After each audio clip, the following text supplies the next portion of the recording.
Hi everyone, this is Dr. Sudhakar, Assistant Professor, Department of Radiology from Sri Lakshmana Institute of Medical Sciences. Today I'm going to discuss about a very important yet a dry topic called the CT dose reduction. So these are the topics which I'm going to cover. So initially we'll discuss about a few important subtopics which include scanner output, which is CTDI volume, then dose product length, then effective dose, ALARA principles, factors influencing dose reduction strategies, which includes automated tube current modulation and automated tube potential selection, then iterative reconstruction, specific protocols, and patient-specific protocols, which includes pregnant women and pediatric age group, then a cardiac CT. So any CT image after it is done, we could able to see this dose report of that particular CT image. In any CT cases, you could able to see these things in the imaging. So these are the particular dose report for a particular patient. Okay. So this includes, as you could see here, this is the scan range. This is the type of scan. So helical is a type of scan. Scan range is how much length it is covered. Then there is two important terms, which is called the CTDA volume measured in milligyre and DLP volume, which measured in milligyre per centimeter. So this is pertaining to the length of the scan duration. So these are the two important things. Phantom is a standard value for comparison. So what is CTDA volume? So it is nothing but a measurement of a radiation delivered from a series of contiguous irradiation to a pair of standardized acrylic phantom. So it is measured from one axle CT scan. So it accounts for gaps or overlaps between X-ray beam from consecutive rotations of the X-ray source. As you could see in any CT imaging, the patient will go across the table and the CT scanner will rotate to take the images. For every rotation, in between these rotations, there will be a gap which will be measured by these things, and the X-ray dose will be calculated according to that. So, for example, if it is in one rotation, it will calculate the CTDA volume for that one rotation in one axle CT scan. So, this is usually standardized by using acrylic phantom. For example, if it is for a head and if it is for thorax, there is a separate acrylic phantom which is used, which helps in standardizing these values. So, the SI unit with which it is measured is milligyre. So, it is a standardized measurement of radiation output in any CT environment. So as we know this, CTDI volume is directly proportional to MAS and effective MAS and also KV. So these are the factors which directly affects the CTDI volume. Then dose length product. So this is another terminology. As we know, CTDI volume is integrated along the scan length to compute the DLP. So, for example, CTDA volume is a one axle cut measurement, whereas dose length product is multiple axle cut measurement for a particular length in a patient. So it reflects the integrated radiation output attributable to the complete scan acquisition. For example, if it is a thorax scan, so CTDA volume is nothing but it is a one axle cut radiation dose, whereas dose length product is the multiple axle cut radiation dose across the length of the patient till the thorax study is completed. So, for example, abdomen, only CT and abdominal pelvic CT examination, it will have, for example, if you are taking only CT abdomen in comparison with CT abdomen and pelvis, the CTDA volume for both the study will be equal, whereas the DLP will be more in abdominal pelvic study because of the increase in length of the study. So those are the most important factors which you should remember. One is CTDI volume, which is involving one axial cut of a particular study. Dose length product is the radiation across the entire length of the study. So what is effective dose? It is a concept which reflects the stochastic risk of radiation. So it is measured in 1 milligyre, which is equal to 1 millisievert. It reflects radiation determinant averaged over gender and age. The European Working Group for Guidelines on Quality Criteria in CT has proposed a generic estimation method for effective dose, which is nothing but dose length product into region specific K coefficient. However, effective dose alone does not give a complete picture of estimated radiation risk to specific radiation sensitive organs or patients for a specific age or gender. So this is mainly used for quality control assessment. For example, in case of any adult head, the CTDA volume will be 60 milligyri, DLP will be 1000 milligyri per centimeter. So the K for this is 0.002. So in this case, the effective dose of that adult head will be 2 millisieverts. Whereas in case of 1-year-old child, the CTDA volume is 30 milligyri, whereas DLP is 360. But the KH standard value is 0.005, which results in an effective dose of 1.8 millisieverts. So the main thing which we should know is CTDA volume, dose length product, KH standardization for every individual things, then effective dose. So as I said earlier, the standard CTDA and DLP will be measured using the phantom standardization. This is a phantom. So through this, they'll keep it within the CT gantry and they'll put a standardized value for those things. So International Commission on Radiation Protection recommendations been implemented from 1991, which is upgraded on 2007. So this must be provided when a value of effective dose is given. So what is ALARA? So general principles of ALARA includes as low as reasonably achievable, and there should be a justification for that study. Then optimization should be done for any particular study which is performed using doses that are ALARA consistent with the diagnostic task. Limitations include occupationally exposed individuals. So guidelines. So there are multiple ALARA guidelines. So these are the references which with which you people could refer if further detailed studies required in this ALARA principle guidelines. So there are multiple studies which includes American College of Radiology appropriate guidelines criteria, then European Commission guidelines, then UK has a referral guidelines for imaging. So these are the individual guidelines for ALARA principles. So next, factors influencing the patient dose include KV, tube current, tube potential, which is MAS, rotation time of the gantry, reconstructed slice width, helical or axial acquisition, pitch of the study, number of detector rows, reconstructive algorithm, and the field of view. The influence of operator selectable parameters on dose is of main concern. Selection of scanning parameters is interdependent. In addition, the dose depends on scan length and patient build. So dose reduction. These are the adjustable scan parameters and their effect on radiation dose. So X-ray beam energy, it has higher energy. High energy of X-ray beam increases the radiation dose. And tube current, higher tube current obviously increases the radiation dose. In gantry rotation, faster gantry rotation results in reduced radiation dose.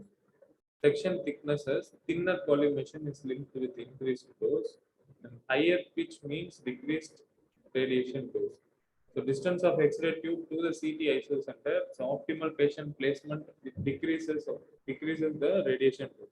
And scan length, finally, lengthening the scan range increases the radiation dose. So these are the basic adjustable scan parameters and their effect of radiation dose in particular.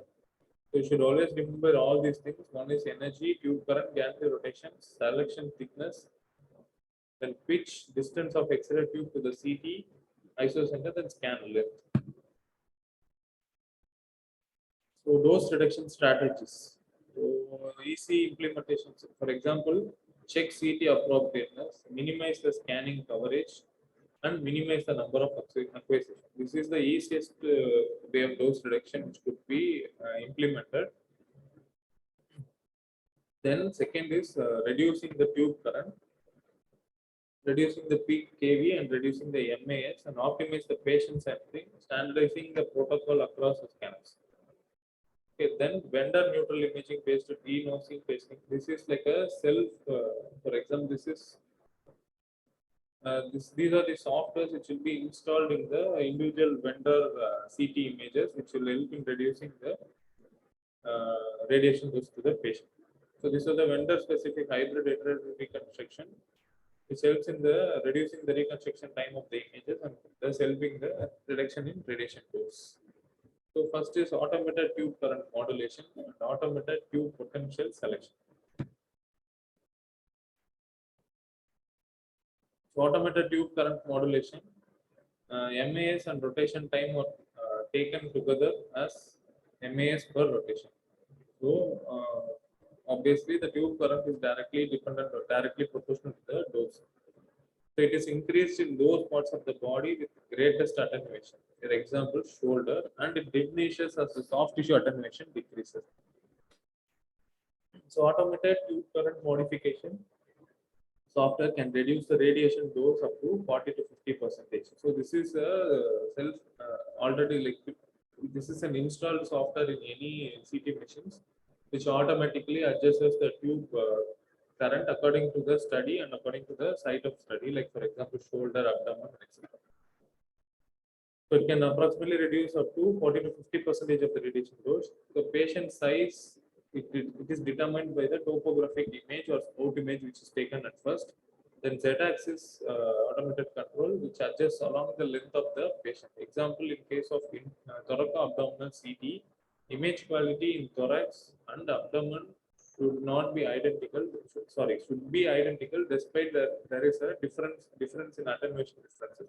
Because thorax has very less subcutaneous fat and subcutaneous layer, whereas abdomen has multiple layers to be penetrated. So it will adjust according to the thorax and the abdomen, and it will give a proper quality image.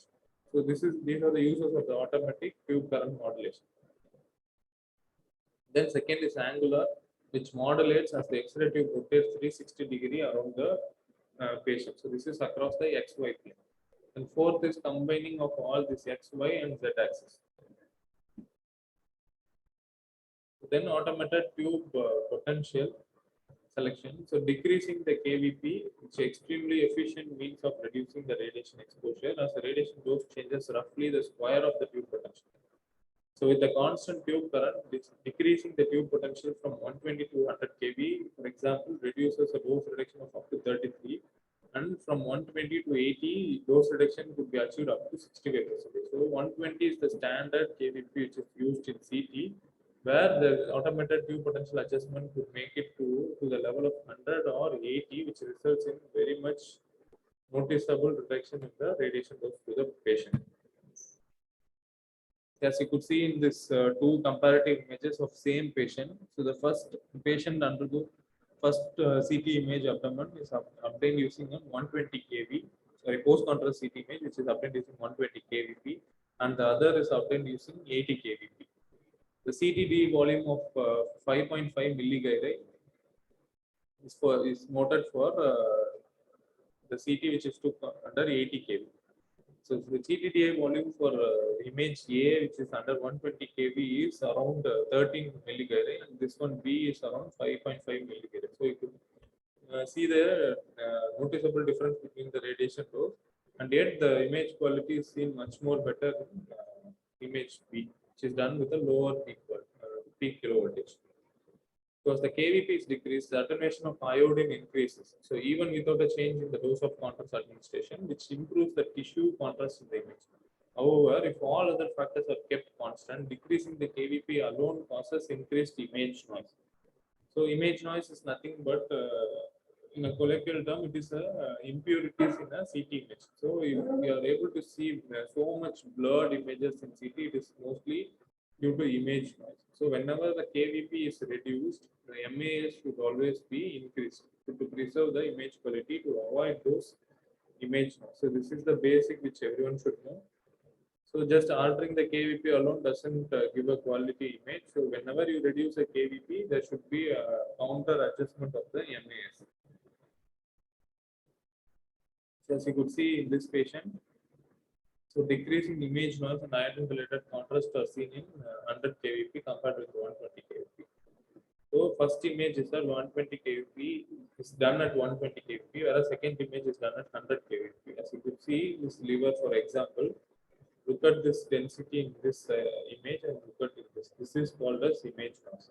So this will give us a falsification of any pathology and all those things. So you should also take in consideration of these things. So whenever you adjust the KVP, MA should be adjusted along with it. So these are the particular automated adjustment tools in separate vendors like Siemens, Philips, and GE. So these calculates the optimal tube current and tube potential depending upon the type of study, body region, and patient's body habitus. So there was a study called done by Winter and et al., where CT scan of 40 patients were done. All were found to be of diagnostic quality with an overall 25% reduction in radiation dose compared with the standard 120 kV protocol. The maximum dose savings are seen with CT angio, where the reduced KVP brings the tube potential closer to the cage of iodine, increasing the attenuation of iodine. It results in preserved CNR, that is nothing but controlled noise ratio, significant reduction in patient dose.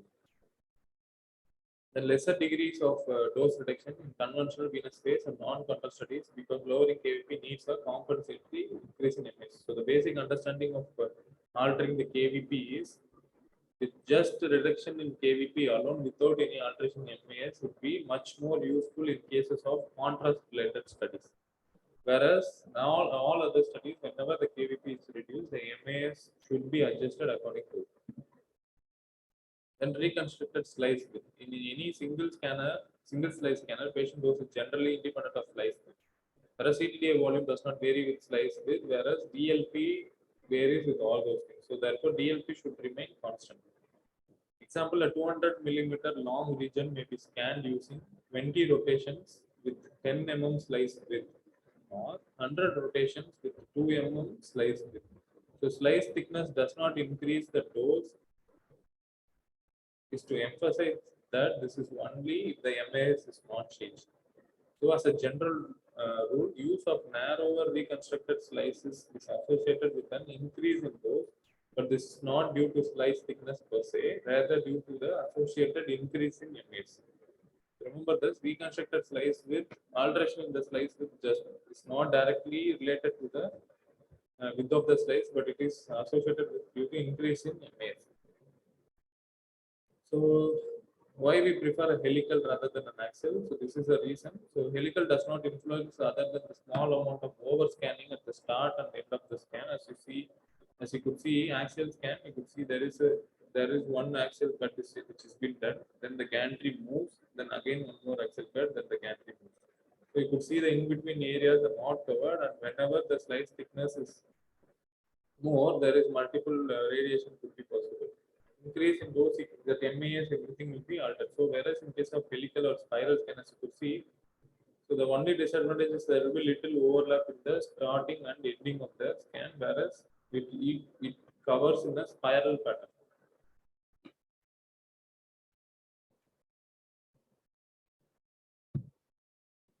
So in a single slice helical CT, so in case of helical and axle Ct, this is one mechanism which reduces the radiation. The other point which I want you to remember is pitch. So in a single slice helical Ct, pitch is directly proportional to tabletop movement per rotation by collimator width. Whereas in multi-slice Ct, pitch is directly proportional to the tabletop movement per rotation by detector length. Pitch with values more than 1 implies that there is a gap in data collection. Pitch with less than 1 implies there is an overlapping or overscanning, which results in increased radiation. So whenever pitch is more than 1, it is of good value. So as you could see in this, in the comparative images down, so basically if it is more than 1, it is good. If it is lesser than 1, it implies there is a radiation. So all these are all spiral CT with reduced width size. Okay. So distance traveled by the couch during one rotation is 20 centimeter in case of first image. It is 10 centimeter in second, and it is also 10 centimeter with it is also 10 centimeter. So although CT around 360 degree are typical, the minimal requirement to produce adequate CT image of a scan is of 180 degree plus 60 degree fan angle.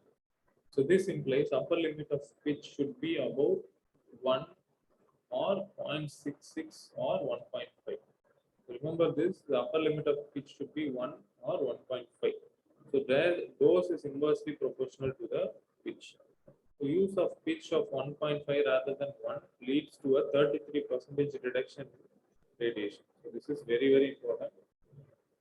So apart from helical and axial CT, so helical and axial CT is directly related to the pitch. Pitch more than 1 implies there is a less reduction, sorry, less radiation dose, and less than 1 implies overscanning and more radiation. However, the pitch 1 is not enough. Pitch, if it is around 1.5, it has resulted in approximately 33% reduction in dose. So number of detectors in reconstruction algorithm. So the number of detectors used has no influence on dose, or it is not direct influence of the reconstruction algorithm or the field of view. However, both of these influences the noise and image quality and directly influences the image. To understand this very clearly, the detectors and reconstruction algorithm doesn't have direct effect on radiation. However, it indirectly affects the MAS, which again affects the radiation dose towards the patient. So iterative reconstruction, say this is nothing but a software which converts the image which is acquired into a readable image. So this is the basic of iterative reconstruction, and it is an inbuilt software. So reconstruction methods are based on the FBP. So the algorithm underlying the FBP are an approximate mathematical relationship between the projection data and the data displayed in the final image.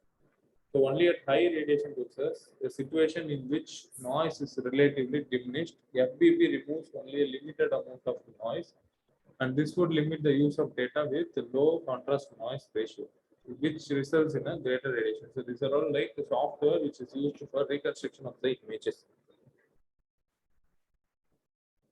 So iterative reconstruction in each vendor is different, have different algorithm. So the basic pattern include two. One is trial and error algorithm, and another one is using a correction loop. So it is basically every software in CT image. For example, you are taking CT for thorax. So the vendor will have a comparative or standard image for any thorax already inbuilt as a software into the machine. So whenever you take a thorax image, that CT software will start comparing the thorax image which is taken by us to the previous standard thorax images. So till that standard values, standard level of contrast noise ratio, multiple contrast variations have been achieved, it will start reconstructing the image which is taken by us. So this is called as trial and error and the correction loop method. So during each comparison, it is compared with the software's initial guess of the ideal image, and it continues to reconstruct until the deviation is acceptable. So it is a time consuming. So this correction loop is, for example, this is a time consuming procedure or process which results in increased radiation. So this could be corrected using a correction loop method, which is the recent advancement in the iterative reconstruction. So this is how the iterative reconstruction is done. So this is the measured projection of a CT. For example, this is a CT of a disc. So there will be a standard image for comparison. After the acquisition of image, it will start comparing and it will just start reconstructing the image until that particular standard image is achieved. This is done using the FBP method, which is nothing but filtered back projection. So various vendors uses this space in a unique fashion. So few hybrid reconstructions have been done, which is iterative reconstruction with FBP. So it serves two primary purposes. One is to reduce the reconstruction time. Then iterative reconstruction appears much more smoother without any, much more smooth and sharp. So these are the particular software names in each separate individuals like G and Siemens. So specific protocols. So small changes like indications, coverage, and phasing. See, for example, this is a case of post-operative CT stent, which is done in abdominal aorta in an 82-year-old man. So in this case, there is no use in taking the entire abdomen for this patient. So when you know already the level of stent with the previous imaging, previous fluoroscopy DSA images is there with you. So it is highly recommended you reduce your viewing field of view and the dosage everything according to the.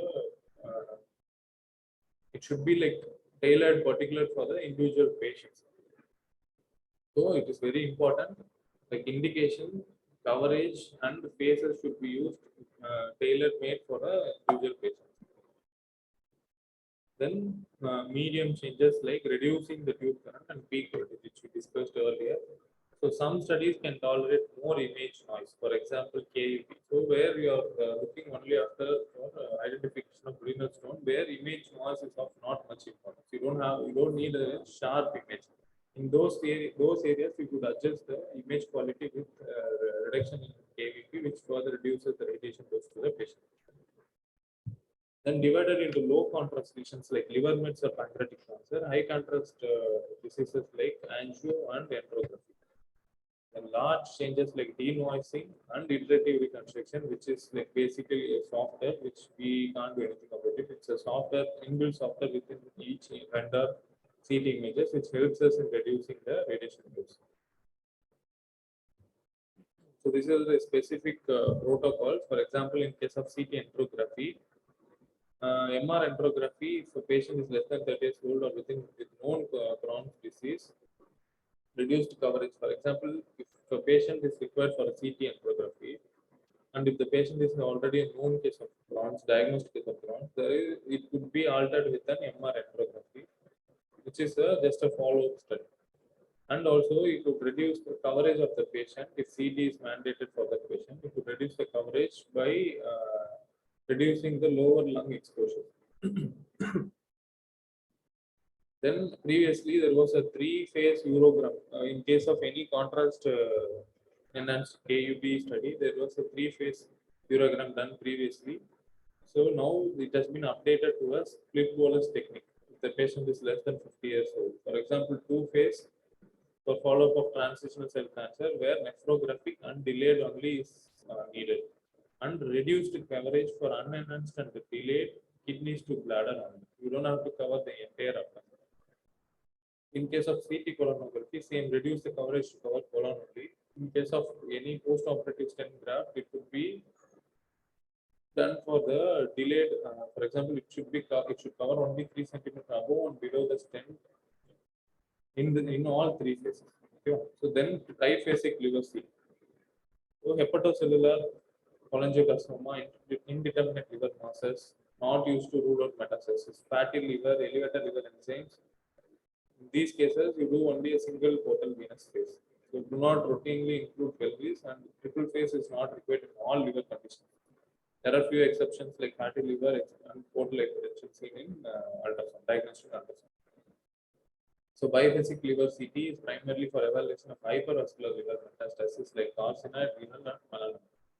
In case of CTKB for to rule out renal stones, cover kidney, bladder, except when there is an emergency condition where you have to cover the entire abdomen.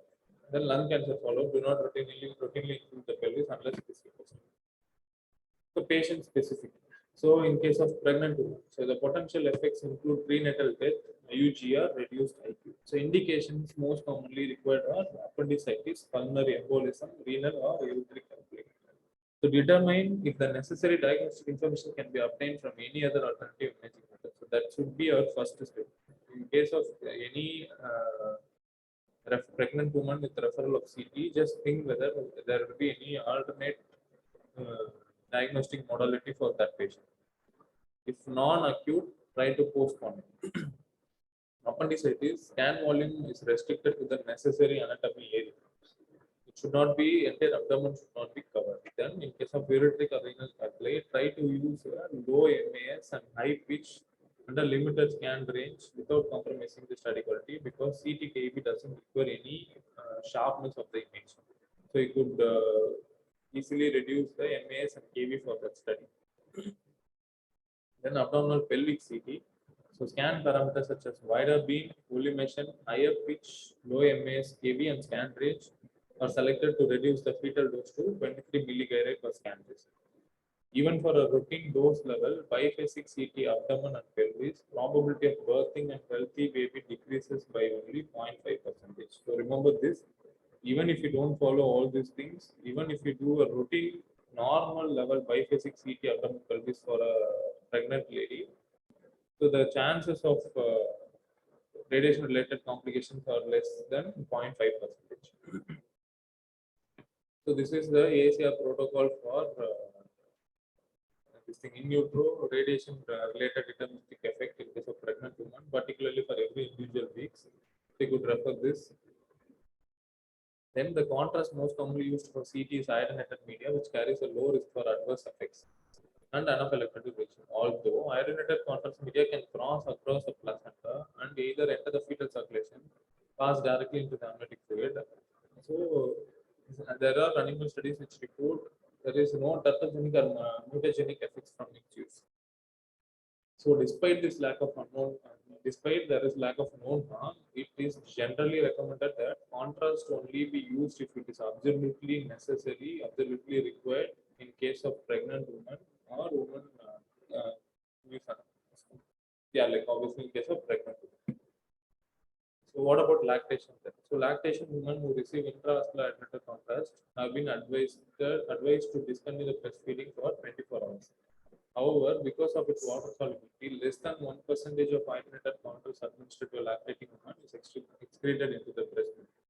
And in that, less than 1% of this amount of contrast will be observed through infant GI tract. So basically, it is like less than 1% process the this transmits from the milk to the baby, and among that, only less than 1% is observed by the infant GI tract. So therefore, breastfeeding can be continued without interpretation, but basic things which is followed is always discontinue the breastfeeding for 24 hours. So this is the guideline criteria for all these things. You could refer this. Then, in case of pediatric patients, so the risk of cancer in pediatric caused by radiations are 2 to 3 times more than an adult. So best way to reduce is like same thing whether the study is necessary. If there is any alternative diagnostic imaging study for the same expected clinical diagnosis. If nothing could be done, then include the recent protocols, which is like altering the tube current, altering the MAS, child size bow tie filter for genitals, then weight or size based technique chart can be used to calculate appropriate KB, which is did by itself with the preloaded software nowadays. So it all started with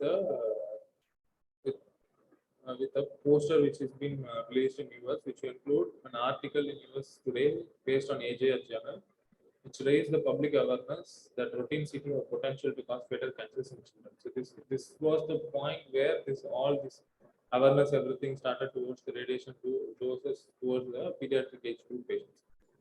So the Society of Pediatric Radiology organized a meet to address this concern. So in 2002, few guidelines are established for performing a multidisciplinary CT in children.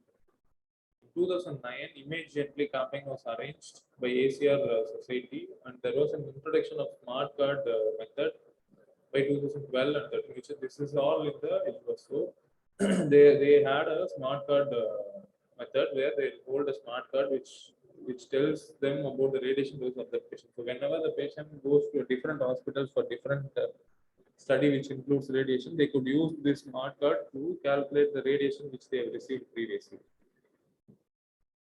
So cardiac CT in pediatric, cardiac CT, the most commonly used is retrospective ECG gated helical CT. So the morphological functional evaluation of the heart, ECG control tube current modulation could be done. The effective dose should not be more than 2 to 6 millisievert. So prospective ECG. In this, the millisievert is very less, which is 0.2 to 0.7. Even if a non-breath hold technique is used, the images are often motion free. Disadvantage is lack of functional assessment due to limited data acquisition during a portion of full cardiac cycle. So these are the types of cardiac CT which helps in reducing. So one is non-ECG, which has a effective dose of less than 1 millisievert. Retrospective ECG gated helical CT, which has effective dose of 2 to 6 millisievert. Whereas the prospective ECG gated helical CT, which is most commonly used as 0.2 to 0.7 millisievert. Cardiac CT in adult, the dose in cardiac CT is more complex because of dose, noise, and pitch have a different relationship in case of cardiac CT. Dose in cardiac CT depends on patient's heart rate. So in non-cardiac MD noise depends on pitch, whereas in cardiac CT, noise directly depends on MAS. So this is the ECG based tube current.